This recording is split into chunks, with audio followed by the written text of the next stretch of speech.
The emergency broadcast crackled across the dying star system, announcing the aliens' almost inevitable victory. Then, something impossible showed up on their sensors, a solitary human warship, armed with unknown capabilities, barreling toward the deity-filled battlefield. They had neglected humanity, and now they were paying.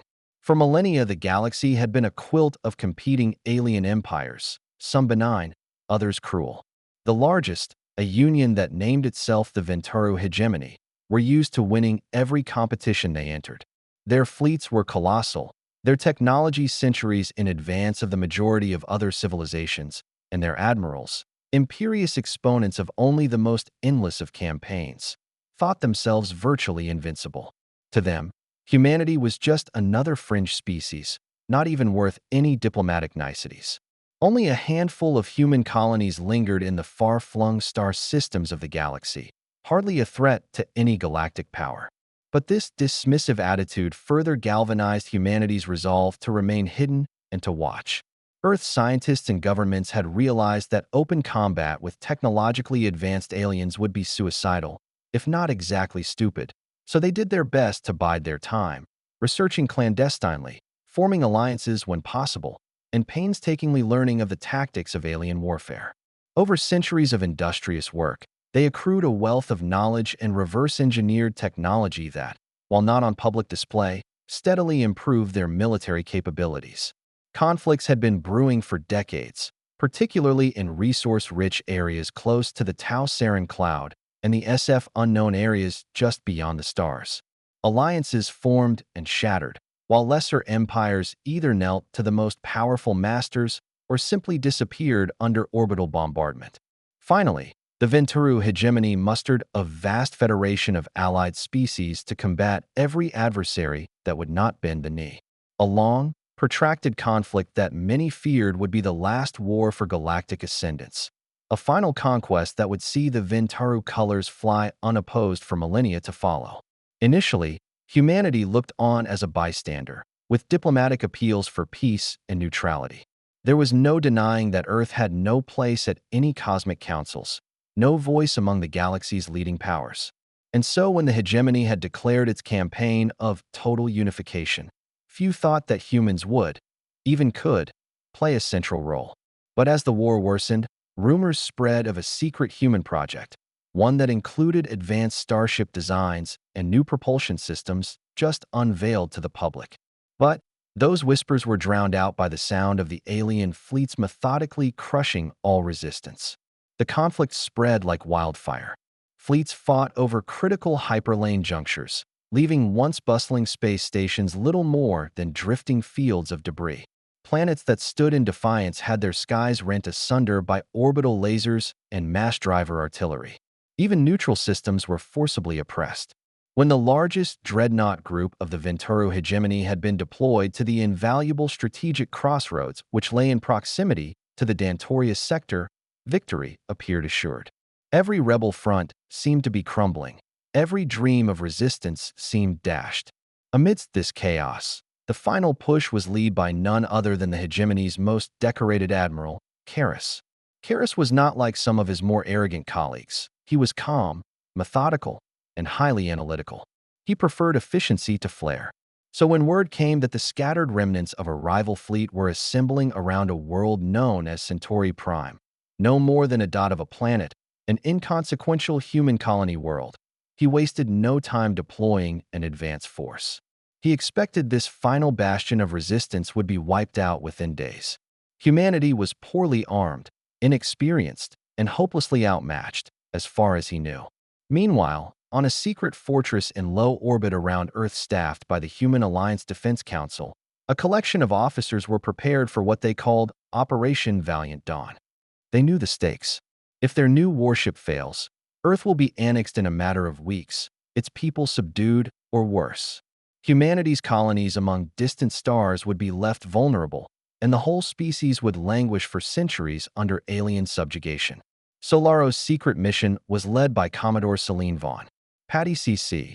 Young for her rank, but a strategic genius, Celine was a pilot of some renown and a seasoned tactician. It had been her own hand-picked crew for the new flagship, the HSS Dauntless, selected because they had proven themselves under pressure. Among them were Lieutenant Imani Rao, a systems engineer whose unconventional tweaks to technology left her supervisors astonished but had extraordinary results, and Commander Gideon Brooks, a former intelligence operative who had a wealth of knowledge of alien tech and infiltration techniques. The Dauntless was quite a bit more than a starship. It encapsulated humanity's hopes and defiance, a craft that fused Earth's best innovations with insights gleaned over centuries of alien observation. It had experimental quantum shielding arrays that supposedly ripped through traditional energy weapons, massive railgun turrets capable of punching through heavier armor than any crafted by humans before, and an experimental jump drive that could enter and exit hyperspace more accurately than anything beforehand. But it had never been tested in an actual combat situation on paper. But desperation had compelled humanity's hand. If they did not deploy the Dauntless now, there might never be a window to deploy it at all. While the Dauntless readied to sail away from a top-secret construction dock masked by the swirling gases of Jupiter's red eye, authorities on Earth sent urgent requests for assistance to any neutral or sympathetic actors. These appeals appeared to go unheeded, drowned out by the scale of the war roaring through the galaxy. But at that moment, the fact that the Dauntless was about to set sail was itself a departure in humanity's stance, from passive observers to active players in the galaxy's most dangerous war. If the vessel had found even a part of what it was looking for, it stood to reframe how the entire cosmos looked at the human race. Word passed amongst alien circles the new ship being deployed. Most dismissed the speculation as idle chatter. But Admiral Karras, with a pragmatic mind, sat up and made a mental note. He thought the hegemony had no reason to be afraid, but despised surprises. If there really was some human vessel that posed a threat to his well-planned war, he wanted intelligence on it. So he discreetly ordered scouts to collect any information they could about the Dauntless. As the Dauntless pulled free from the orbit of the world and aligned with its jump vector, a last message from the High Council of the World was played to every deck. The council chair's voice echoed through the corridors, reminding the crew of who they fought for, their families, their bloodlines, their right to live free of oppression. They were not just representing Earth, but the tenacity of a whole race. And thus was born Operation Valiant Dawn. The Dauntless fell into hyperspace, its ultimate destination known only to those in the upper echelons of command. The plan was the same, if ambitious: intercept the hegemony fleets just shy of Centauri Prime, defend the colony for as long as possible, harry the enemy's supply lines. If that included a direct challenge to one of the greatest alien powers ever known, so be it. The fate of all humanity's future depended on this one beautiful bet. The Dauntless' first true test was just ahead of Centauri Prime, intercepting the distress calls of a ragtag band of Allied rebels in retreat. Admiral Karras' subordinates had already launched a preliminary bombardment of the planet's orbital defenses as the Venturu hegemony. A handful of alien cruisers in the service of the Acrinan Confederacy, a military faction which had once attempted to resist the hegemony, was limping back away from the slaughter, scattering almost as if their instinct to flee had never been suppressed. When they detected the Dauntless energy signature, those tattered ships stalled. They were leery of humans, who had been neutral for most of the war, but the potential devastation from hegemony dreadnoughts made their desperation palpable. Commodore Vaughn acted quickly. She opened a wideband communication channel, offering asylum to any frigate that would fight beside humanity against the hegemony. The confused Acrinan captains fired off panicked messages. Eventually, their commanding officer, a captain named Trell Samir, cautiously agreed to their lead. The battered ships formed up behind the Dauntless, their systems bruised but their determination resurrected. They hadn't deluded themselves about their meager chances of survival, but trailed behind the Dauntless was still more hopeful than inevitable destruction. When the Dauntless came within range of the Hegemony Task Force commander's sensors, he sneered first. With a handful of battered rebel cruisers at its side, it appeared nothing more than the final spasm of resistance. But even the mightiest of forces can be undone by hubris. As the hegemony frigates closed in, the Dauntless performed maneuvers that no ordinary warship of its size should have been capable of. Imani Rao's finely tuned thrusters and inertial dampeners allow the human vessel to twist in turn with jarring quickness. At the same time, Commander Brooks conducted a barrage of electronic warfare, jamming enemy targeting systems. The Dauntless would level off and, in an audacious move, fire all forward railguns at one of the lead hegemony cruisers. The kinetic shells pierced through their shielding and armor plating, turning the alien vessel into a hulk drifting through vacuum. This sudden display of raw firepower shocked the attackers. They were hoping for a sluggish response, not a precision hit like the hegemony's own advanced dreadnoughts. Taking advantage of that moment of indecision and confusion, Commodore Vaughn seized the initiative. With meditative calm, she ordered the Dauntless to fire a spread of torpedoes at the stunned cruisers. The munitions detonated in brilliant curves, following the lead of lively targeting algorithms that countered their potential to dodge. 3 other frigates were also crippled by hits. Within moments, the fearsome hegemony vanguard was scattered and panicked. On his flagship in a neighboring sector, Admiral Karras bristled at the reports flashing up the command console. The human warship was appending every assumption the hegemony had held about Earth's capabilities. "Reroute auxiliary fleets," he barked, voice taut with barely constrained rage. "Put a stop to this threat now." The Admiral, even as he spoke, did not allow doubt to enter his mind. Yes, humans had a formidable vessel. Yes, not what they were expecting. But surely there was no one ship that, however cleverly designed, could stand up against the might of the hegemony at its fullest? What Karras did not know was that the real precaution for the Dauntless' effectiveness was not just the advanced hardware, but the will of the crew. They all trained for as long as they could remember, for the day when humanity would take on a foe with numbers so staggering the outcome was impossible to predict.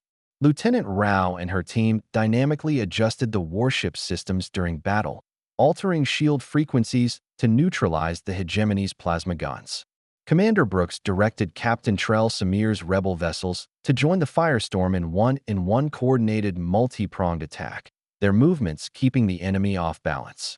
And Commodore Vaughn herself sat unflappable, her gaze calmly dissecting the fresh threats popping up on her tactical readout. More hegemony reinforcements followed in the hours to come, and their vessels bristled with weapons and settled in ranks that dwarfed the Dauntless patchwork task force. The Dauntless replied with guile. On Vaughn's command, the human vessel released squadrons of unmanned drones, prototypes outfitted with high-intensity lasers and advanced cloaking fields. These drones lacked the endurance to remain in the field for prolonged gun duels, but in brief skirmishes, they were deadly, attacking the hegemony ship's weak spots and zipping back for cover. All the while, the beleaguered Akranin cruisers took their opportunities to harass the enemy's critical elements. The battlefield erupted into a near-constant wave of explosions and energy flares as each side wrestled for the upper hand. Tension mounted along the lines as the hegemony slowly drew its net tighter. Their battleships advanced like clockwork, beams of teal plasma arcing the emptiness of the asteroid belt, forming a crucible around the Dauntless. Commander Brooks stood next to Vaughn and examined the tactical readouts. "They're hurting us," he muttered, gesturing to packs of hegemony cruisers shepherding them toward a row of dreadnoughts looming in the distance. "We're going to have to do something drastic," Vaughn said, eyes flitting around a storm of incoming data. "Amani, can we superheat jump drive for a short-distance displacement inside the system?" Rao hesitated, her knuckles blanching against her console. "Theoretically, yes, but the drive isn't built for frequent microjumps in one engagement. We're risking permanent damage, or worse, meltdown." Vaughn took a steadying breath, aware of what was at stake. "If we stay, we won't have a lot of options. Plot emergency jump coordinates short range. Brooks, jump to our allies. We're going to disappear from their sensors and come up behind their lines. Let's make it count." With the plan in mind, the Dauntless tucked in behind a damaged Akranin destroyer long enough to spool its jump drive. Spotting an opportunity, the hegemony fired a swathe of plasma designed to destroy both ships in a single devastating strike. The Dauntless activated its short-range displacement in a beautiful flash of light, the space around it warping and twisting as it traveled through the distortion. Commodore Vaughn's stomach lurched as the ship appeared less than 30 kilometers behind the hegemony's central line, far too close for a vessel of its size. From cradle to grave, the hegemony had zero time to orient their forces, and their shields pointed the wrong way. And at that priceless moment, the Dauntless pumped a full salvo from its railguns and torpedo tubes at point-blank range.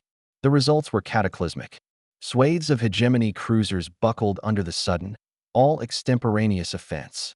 Explosions cascaded across the formation, and ships that made it through found themselves crashing into each other in the melee. The humans and their unexpected allies took the initiative, throwing themselves into the gap and pressing the attack. There was a moment when it seemed that the invincible hegemony lines would completely disintegrate. But even such a bold tactic could not break out the overwhelming enemy single-handedly. The short-range jump took a punishing toll on the Dauntless systems. Overheated panels flickered in the engineering bay and stress fractures riddled the hull, plating along the port side from the sudden jump. Lieutenant Rao and her team scrambled to deposit, shutting down the compromised modules and rerouting power around burnout conduits. When the ship's speed and shield output dropped, the hegemony fleet found their bearings. New capital ships entered the fray and the Dauntless found itself pinned. But the impact on enemy morale was palpable, he said, even in the tenuous situation. The open disbelief crackling through hegemony vessels' communications. One Earth ship. This can't be, one alien commander cried out. Many of the once confident captains had to suppress the quaver in their voices while preparing new firing solutions. Their most learned intelligence had declared Earth a backwater system, unable to organism a threat of these proportions. Now, if the Dauntless could be crushed by overwhelming force, it would come at a price no one had foreseen. The conflict then unraveled into a deadly ballet over the course of hours. The Dauntless picked one enemy cruiser after another, diving through the wreckage of destroyed ships to protect its exposed flanks. The Acronin and a handful of other rebel remnants were conducting their strikes with more skillful coordination, emboldened by each small victory. At the same time, Admiral Karras moved in, grouping his heaviest battleships around the central star of the sector. Whole wings of fighters surged forth under his command, unleashing wave upon wave of torpedoes toward the beleaguered human vessel. Each wave whittled away at the Dauntless' protective strata, and casualties began to stack up. On the bridge, Commodore Vaughn stifled her frustration, despite a steady stream of urgent medical reports coming in from the lower decks. She had long known this mission was a near impossibility, but every passing moment had an impact in that crucible.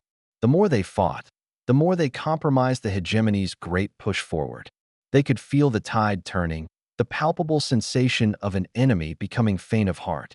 If they can hold on just a bit longer, keep the shock and awe momentum in play, they can rewrite the war's outcome. Commander Brooks said the words everybody had been dreading. Our railgun ammunition is running low. We have perhaps 2 full salvos left. Torpedoes are all but used up as well. The tightness of his voice belied the desperate state of their once imposing arsenal. Commodore Vaughn looked at the status screens, grim but unbowed. Then we hit those shots hard. If you can, target their flagship. If we can take out the lead battleship, we may break their chain of command. The following minutes passed in a blur of frantic calculation and primal combat. The Dauntless roared straight toward the largest hegemony ship in range, a towering dreadnought studded with cannons. Brooks and Rao timed the last torpedo salvo with the railgun volley in the hope that they'd penetrate the primary shields of the dreadnought. Even while hegemony escorts dogpiled defensive efforts, the Dauntless found its quarry. The railgun slugs hit first, shattering the shield in a shower of sparks. The torpedoes came next, smashing into the ship's midsection with bone-rattling force. Not sunk, though. The dreadnought raked, trailing smoke and fire. In the storm of destruction, hands got busy with the battered rebel ships as they launched volley after volley of their meager firepower against the exposed flank of the hegemony flagship. Damage alarms shrieked throughout the alien warship, and Karras, watching via a secondary command station, belatedly understood the human threat had not been a simple annoyance. They could hardly believe it. An alliance of desperate rebels and a single, defiant Earth warship had stopped the unstoppable hegemony war machine. But the face-off was not even close to finished. Despite their wounds, the hegemony force was still enormous, and reinforcements flowed in. But the seeds of doubt were already sown. The mighty coalition was not marching unopposed through the galaxy anymore. It was up against an adversary that wouldn't budge, and none of its weaknesses hadn't been exposed. In those lonely, dark regions off the planet inhabited by Centauri, the legend of humanity's defiance truly began to take shape. Now the galaxy would watch, to see how long the Dauntless could stand between it and the tide, and what it could accomplish if it survived. Night settled over Centauri Prime hours into the battle, and the star-speckled skies were a patch of space full of smoldering debris. Neither side had come away from the carnage unharmed. The Dauntless, although battered, had inflicted a heavy toll upon the hegemony fleets. The admiral himself was even now on his way, determined to smash the human warship between the battle plates of the largest armada yet to be heat-built in this sector. In the command center of his bulky Avatar flagship, the admiral seethed at the temerity of the humans who had had the gall to injure his hallowed dreadnought. Allied rebels trickled in, inspired by whispers that the Dauntless had really stopped the hegemony's advance, and communication beacons beamed across the system. Most were crippled ships fleeing from previous skirmishes, but they contained valuable intelligence about the hegemony's movements and weaknesses. These refugees, emboldened by the Dauntless' exploits, were prepared to lend their weight to Commodore Vaughn's stand, whatever the outcome of their ultimate, desperate gambit. With the tides turning, Vaughn ordered the Dauntless into a protective orbit around Centauri Prime. The ravaged planet below remained besieged by smaller hegemony raiding vessels that had evaded the lines. Sending her scant troop transports to the surface would have been suicide, so instead she fired the guns of the Dauntless to kill hegemony dropships from orbit. Meanwhile, the Allied ships she'd amassed drew close in a wide perimeter, poised to intercept incoming hostiles. Even this new momentum, however, was limited by the Dauntless' dangerously low resources. The engineering decks were frantic, Lieutenant Rao's team of engineers trying to bring disabled shield generators back online. The short-range jump had caused hairline fractures ripping through the vessel's core structural supports. As damage accounts sent more alarming reports, Vaughn faced the reality that another forced relocation might rip the ship apart. Marooned in normal space, the Dauntless had no real option but to prepare to meet Karis head-on with all his fury. The Ventaro admiral, for his part, plotted his approach carefully. His capital ships were positioned in a multi-layered sphere, ensuring that any strike against the Dauntless would encounter heavy fire from multiple angles. Dreadnoughts formed the keystone of this formation, cruisers and frigates arrayed around them in an intricate puzzle. Karis's plan was to give the humans no holes to work with. On the Dauntless bridge, tension hung like a coiled spring. Commander Brooks hopped from console to console, hurrying information back and forth to the Allied flotilla. The battered rebels wouldn't survive long under a direct attack, so Vaughn's best chance was to land a telling blow on the hegemony's leadership. If they could cripple or destroy Admiral Karis's flagship, panic could cascade through the rest of the alien armada and give the defenders a chance to survive. Void seemed to warp around the presence of so many warships when that hegemony appeared in system-wide force. The enormous dreadnought formation was intimidating even at range. Plasma cannons, missile batteries, and countless fighters stood ready to rain down a storm of destruction. Admiral Karis did his waste no time. As soon as his sensors acquired the Dauntless, he gave the order to open fire on his capital ships. Streaming lances of glowing energy arced through the darkness, converging with the position of the Dauntless. Vaughn leaned the ship against the energy, trusting shields still recovering from their last beat show. The first barrage struck their defense arrays, and vibrations shunted through the hull. Alarms sounded throughout all decks. Without the full quantum shielding, they would be no match for a sustained exchange of fire. It was time for a bold move. Concentrate all available power to the forward shields. Vaughn commanded. We will break through their formation in a single concentrated strike. Let's see if we can break their sphere before it encloses on us. The engines roared, driving the Dauntless to maximum thrust. The Allied rebel ships fell in line in a wedge formation anchored by the Dauntless' menacing prow. There was a crackling of energy discharges across the cosmic battlefield. Hegemony fighters flooded in, trying to penetrate any perceived weakness. But the Dauntless sped down the corridor at a surprising clip, plowing through the fusillade. Karis lines erupted with weapon fire, but their own formation worked against them, too. As the Dauntless slid in closer, some hegemony ships risked hitting each other if they didn't shift their angles. It was this moment that Commander Brooks took advantage of to deploy the last of the drones, programming them with one last desperate task: create as much confusion as possible. The small craft zipped through the enemy lines, weaving past and in between vulnerable angles. Smoke and sparks blanketed the view screens of hegemony vessels as the drone's lasers scorched weapon emplacements and sensor arrays. The chaos elicited sharp barks of orders from Admiral Karras as he sought to realign the formation. But the Dauntless was already locked on to a key cruiser within the ring, a linchpin of the hegemony's perimeter. A flight of railgun rounds, washed from the dwindling reserves, pounded against its shields. The cruiser's shields flashed, buckled, then exploded in a spray of debris. A gap formed in the ring. Commodore Vaughn piloted the Dauntless through the breach, flanked by rebel ships that had thrown everything they had into keeping the growing corridor open. The beleaguered fleet slipped into the hegemony's formation, an act so audacious that even Karras' own sailors gasped at the sight. The admiral glared out the viewport of his flagship while indignant rage bubbled up. He had forged the steel and plasma into a perfect sphere. How are these primitives able to break it so easily? Rallying his forces, Karras commanded them to steer inward, herding the humans into a fatal crossfire. With railgun ammo nearly empty, the Dauntless wouldn't survive another drawn-out assault. Vaughn was betting it all on one last hit at the core of the armada. "Commander Brooks," she said, her voice steady even with the tension. "Lock in coordinates for a narrowband jump, straight at Karras' flagship. We will come within weapons range. We will unload everything we have, and then we will move back. If we can do enough damage to shake their command, that might be what we need to breathe." Brooks nodded, sweat forming on his forehead. "Rao's crew have done what they can, but the jump drive is badly unstable," he warned. "If we push it again, there's a possibility we won't come out whole." Vaughn looked over the faces of her bridge crew. Each of them had realized, from the instant they began boarding, that this was a fight for survival. They all nodded grimly in silence. "Course plot," Vaughn said. The last jump sequence started. The core of the Dauntless rumbled, powerful forces struggling against its walls as they built within. Outside, the hegemony ships could see the outburst of energy.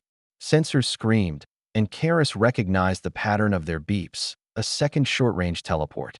He ordered a bombardment right away, trying to disrupt the drive. It was too late. The Dauntless was sucked forward as space distorted and warped around her, twisting the entire ship into a massive cyclone. Then it vanished. When the red dot came back, just kilometers from Karras' flagship, the crew was still in agony, feeling the entire frame of the Dauntless groan in protest. Internal lights flickered, machinery groaned, yet they had emerged. Ignoring the urgency of the escape, Vaughn fired the last of their torpedoes, each one packed with as much high explosive yield as it'd take to turn a small city to ash. The dreadnought attempted to scramble its shields, but there had been not time for a coordinated defense after the jump. Torpedoes hit in quick succession, and the forward portions of the flagship burst into a maelstrom of twisted metal. But even battered as it was, Karras' dreadnought was not out of the fight. Spitting bolts of plasma, secondary batteries spun, then locked onto the Dauntless. The explosions hammered the human ship, fracturing armor plating, devastating entire sections of electrical relays. Sparks exploded across the crew as consoles detonated on the bridge. Commander Brooks was knocked to the deck, unconscious. Commodore Vaughn lurched but held tight to the railing, struggling to keep hold. Another wave of hegemony cruisers sped forward to shield their injured commander, filling the space around the Dauntless with punishing crossfire. The ship's shields, already hanging on by a thread, buckled. Alarms shrieked. Fire streamed from broken conduits on several decks. Amid the devastation, it was Lieutenant Rao who saw a glimmer of hope. She had enough power left in the jump drive capacitors for one final partial shift, a brief slide that could move the Dauntless away from the broadside of the dreadnought's fire. She punched in the emergency commands in a panic and activated the battered drive. In a flash, the vessel lurched sideways, appearing dozens of kilometers from its previous position. It wasn't a graceful exit. The hull was torn in places, with twisted metal remaining. But the Dauntless had stayed operational, barely. that such a final maneuver saved the Dauntless from annihilation. The dreadnought, crippled by severe damage, leaned heavily in the water whirled about by smaller cruisers. Admiral Karras, incensed, half buried under fallen debris on the bridge of his flagship, bellowed for nearby ships to give chase. But the formation had turned to chaos.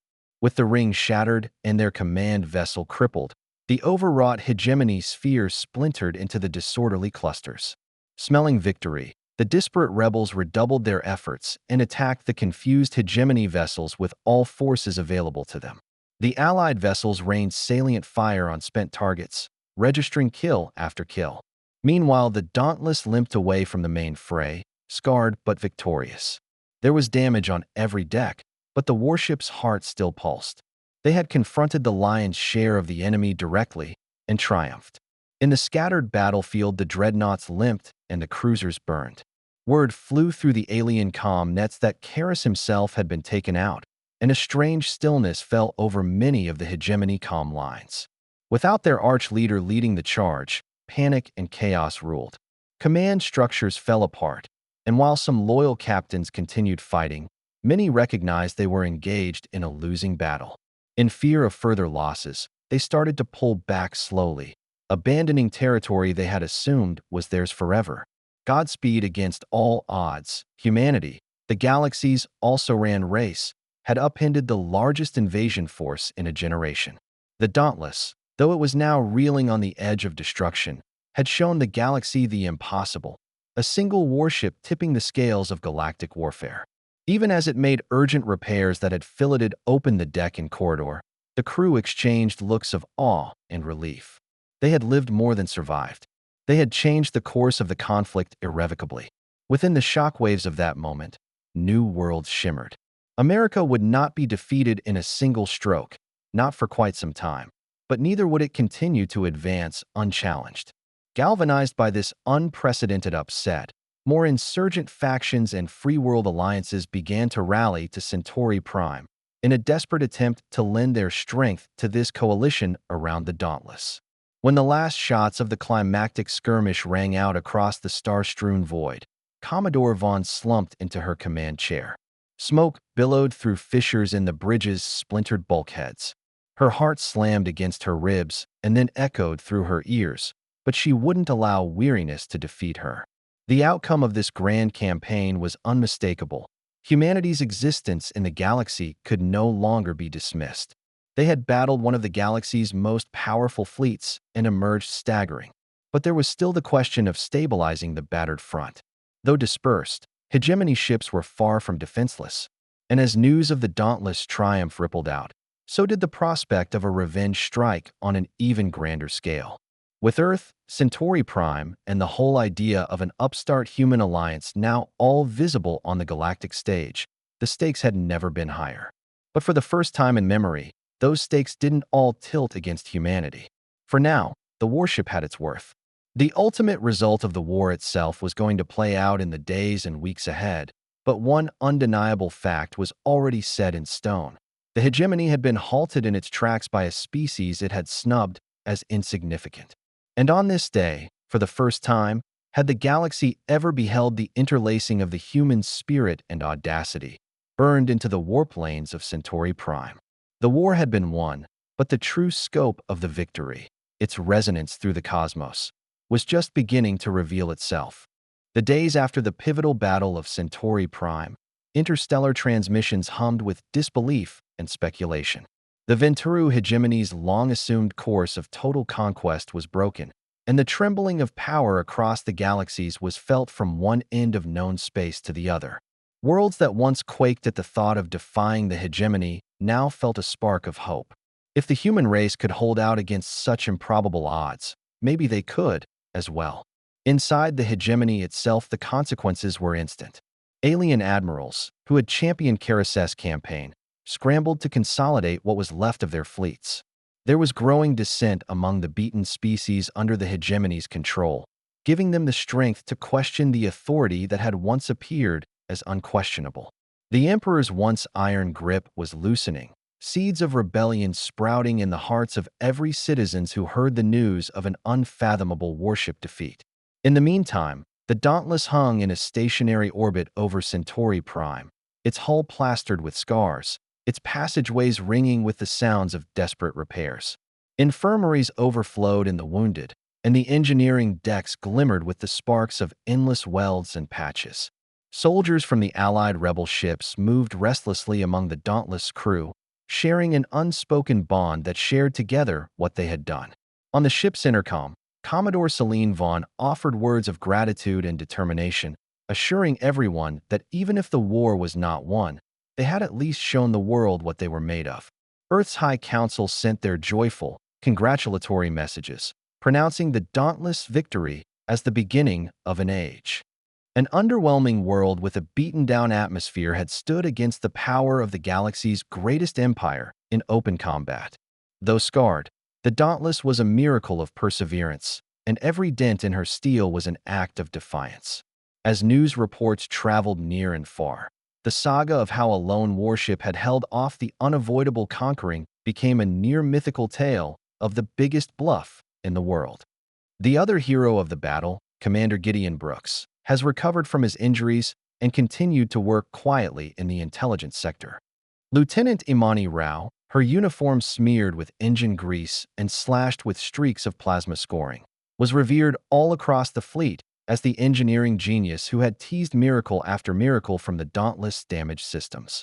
She kept going, though, tired as she was, wanting more for the drive technology that had saved them over and again from disaster. But the most profound was the realization of humanity's new place among the stars. Once dismissed as an obscure backwater species, humans had become more than a footnote in the history of galactic relations. Representatives from smaller factions contacted people on Planet Alpha, seeking alliances based on mutual survival and mutual hatred of the hegemony. The next stage of the war would not be a clean binary conflict. It was going to be a net of variable loyalties, all driven by the understanding that the Venturu hegemony was not invulnerable.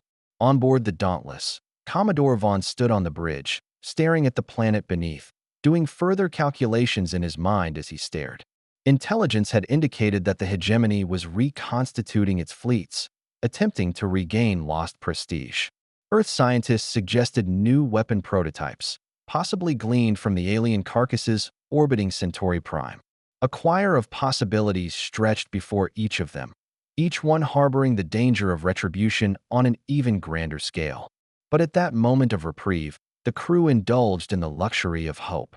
Hidden rebel outposts erupted into victory celebrations. Families light years away held on to the belief that their ancestors had not died in vain. For the first time in living memory, the galaxy did not see humanity as an underdog, but as an agent of change. No illusions were held about the trials ahead. However, the hegemony, chastened but far from defeated, would reorganize and strike back. The war was entering a new phase, waged with cunning strategies and alliances no one had yet conceived. But the memory of the Dauntless diving into the maw of destruction and coming back out with defiance burning hot would forever alter the story within the galaxy. Whatever came next, one truth echoed through every star system in the years that followed. Humanity had come, bringing technology, spirit, and the willingness to challenge the unchallengeable. And thus the legend was born, a testament to the fateful day when the galaxy discovered that the race once considered inconsequential held the potential to shift fate itself.